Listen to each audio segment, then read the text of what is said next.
Good morning, everybody, and welcome to another episode of Enlightenment Through Understanding and Wisdom with your host, Jacob Strong. How's everybody doing today? Hope you're all doing well.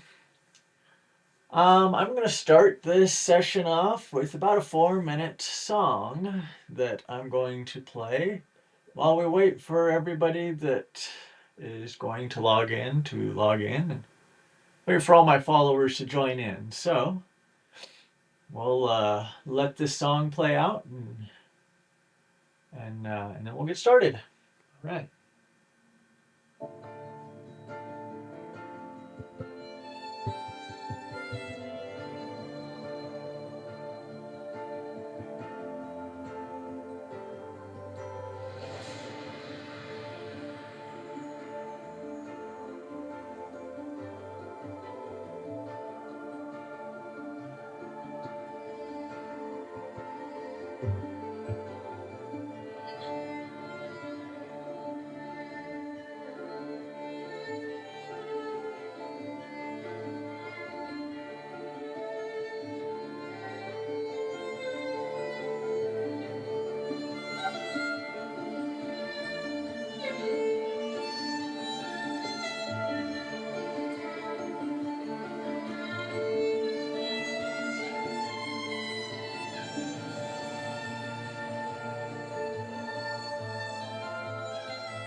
All right.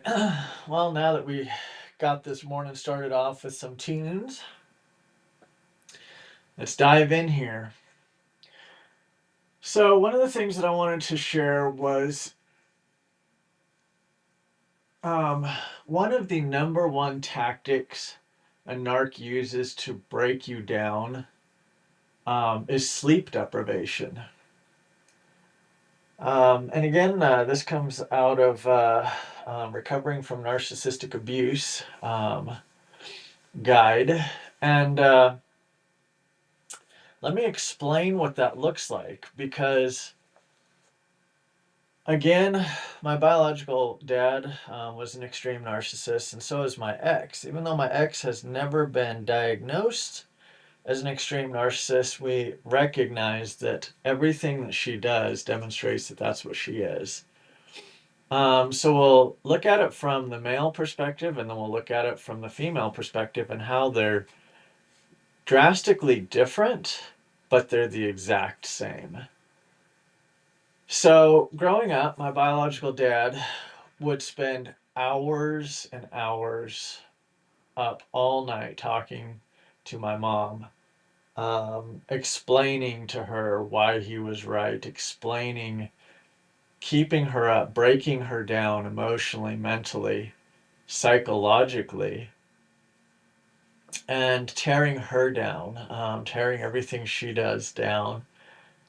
And um, so that's what he would do. He would go all into the night, but then come the next day, he would sleep through most of the day while expecting the kids, me and my sister, and my mother, to stay up and, you know, do the chores, do everything that was required of the home.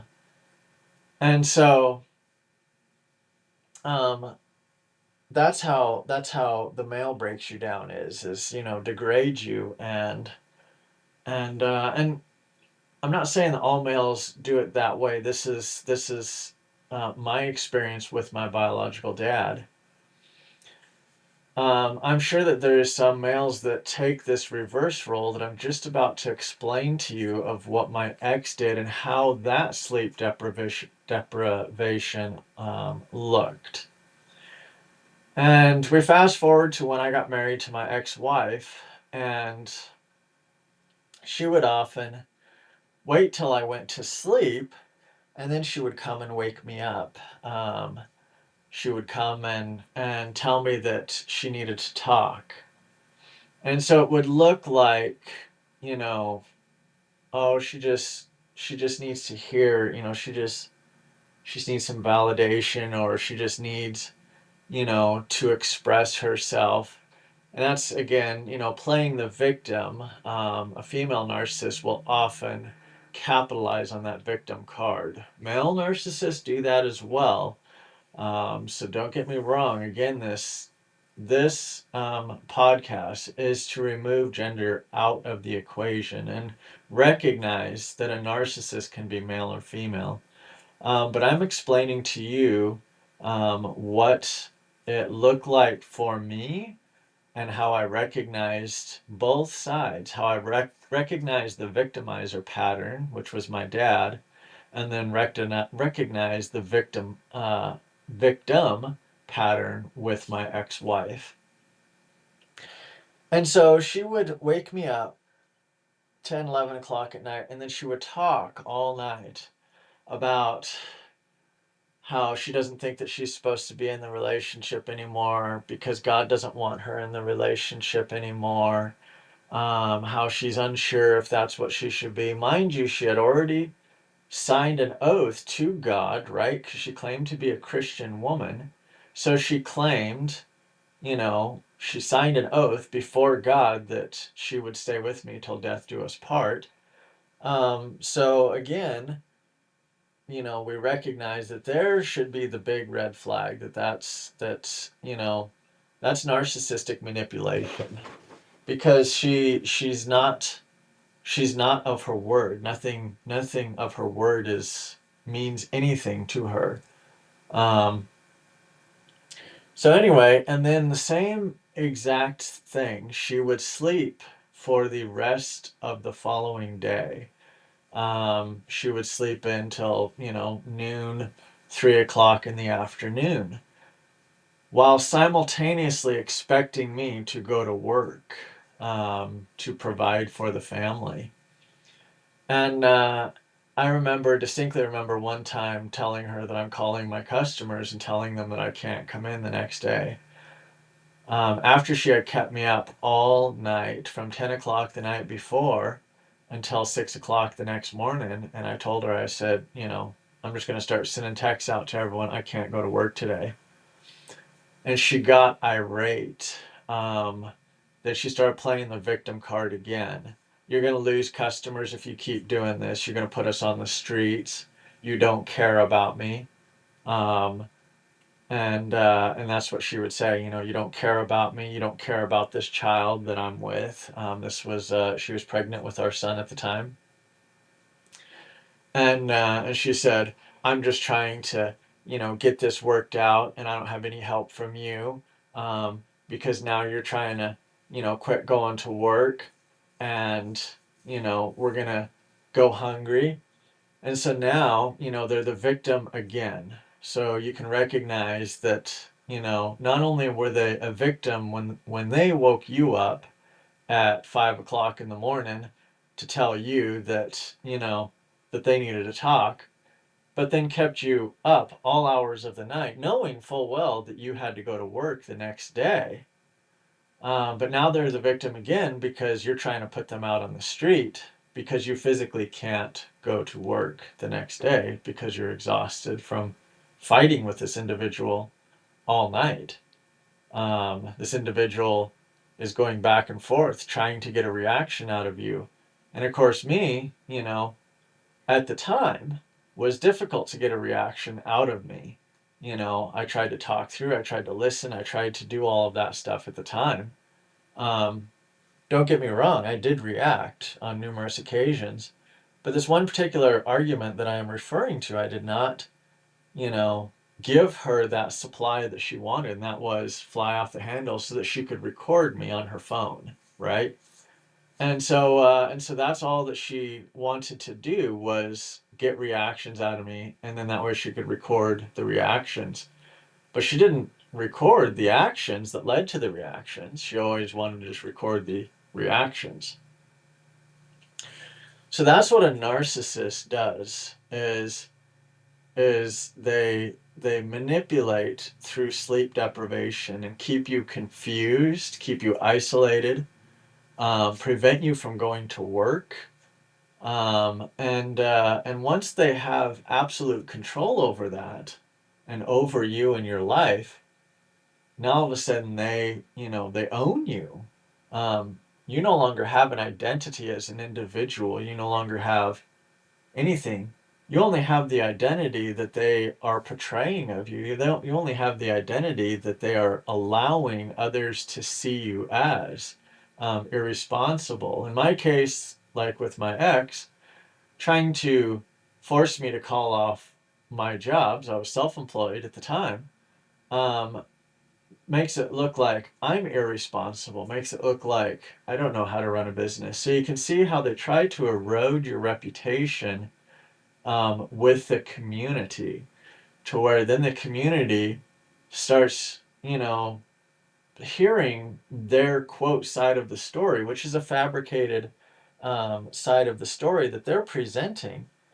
And they're able to actually make the pieces fit together because it makes sense to the public. It makes sense to those around because then those around are like, well, yeah, I mean, he was very irresponsible with the business, right? And then they start remembering back to the times that you called off and you never got around to doing the work. And, even after I had signed contracts and all that. And so it's like, huh. So you can fully see how there's a clear definition that they can actually a narcissistic manipulator can actually work both sides of the spectrum. They can work the victimizer side, they can also work the victim side very well. And uh and so I seen this funniest thing, meme on Facebook the other day, and I got to share it, just because it's funny. And it said, if she has, you know, three other villains in her life, if she's been the victim, excuse me, if she's been the victim three other times in her life, or two other times, or one other time in her life, then prepare to be the next villain in her story. And that is so true. I look back at my ex-wife, and when she spoke of her first boyfriend in high school, she told me that he cheated on her and he left her, so she was the victim. Um, all the guys she had been with, she was always the victim. And the ones that she couldn't claim the victim with, she didn't talk about. I didn't know about them until after the divorce, till after I posted it on Facebook that we had gotten married. Then all these guys started coming forward, even a guy whom I had known in the community that she had been with. I didn't even know that she had been with him. But when I posted it on Facebook, because I'm a private person, I didn't post that I was dating this individual. I only posted it once I got married, that I was married and who I'd married. And so once I posted on Facebook, this guy whom I had known in my community said, "Oh my God, you're with that thing?" And I said, "Excuse me?" And he said, "That woman's a psycho." He didn't know how else to put it. And so this guy, was like, I can't believe you fell for that thing. And so then again, that's where I recognized that she never spoke about this individual, which was surprising because he was in our community, right? Like, why wouldn't she speak about this individual? Well, she couldn't claim victim status with him. He was well standing. He was from my community that I had spent my 35 years in this one community. And so she knew that she couldn't speak against him. She's not from my community. She's a transplant from Texas. And so, with that being said, she realized she couldn't buffalo anyone because she understood how most small communities operate, the good old boy system, you know, and so she knew she couldn't even tell me that she had even dated this individual. And so, yeah, so she kept it quiet. She never posted. She never even changed her Facebook status from single to married once she married me. So again, you can recognize that narcissistic abuse, and their number one tactic to break you down is through exhaustion, pure exhaustion. And that number one tactic is to make you stay awake. Either play the victim card or the victimizer card, where, they are tearing you down because of what you're doing to quote them, even though they're the ones keeping you up until, midnight, 2, 3, 4, 5 o'clock in the morning, and then, not allowing you to go to sleep when you have to go to work the next day. So at any rate, um, so yeah, so with that being said, we can see how this plays out and what this looks like um, from the true victim side, and of course, when you're in it, it's so difficult to see because what my ex did was she portrayed poor me, right? She portrayed you don't understand me. I'm in pain. Um, Something's not right. That was her favorite line. Something's just not right with us. Um, I asked her to go to marriage counseling with me. She went a couple times and then refused to go. So she didn't want to work anything out because she knew that she would also have to address some of her issues as well.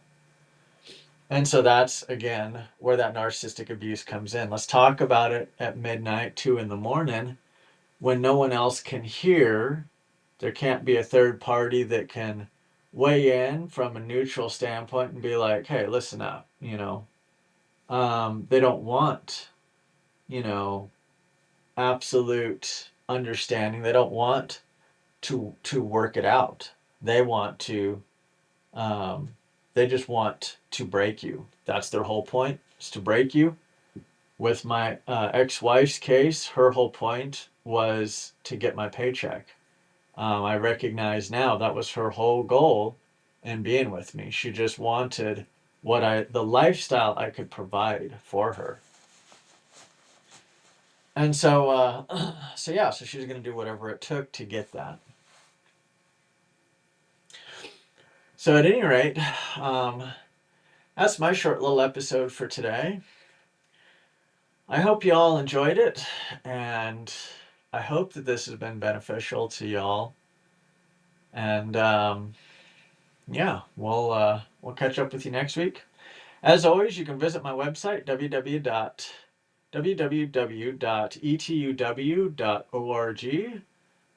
You can find my podcast link there. You can find an email, so you can email me. Anyone who would like to come on to the show and speak with me. I am still hoping to find a consistent co-podcaster. That would be awesome. Reach out to me, and y'all have a wonderful day. All right. Thank you.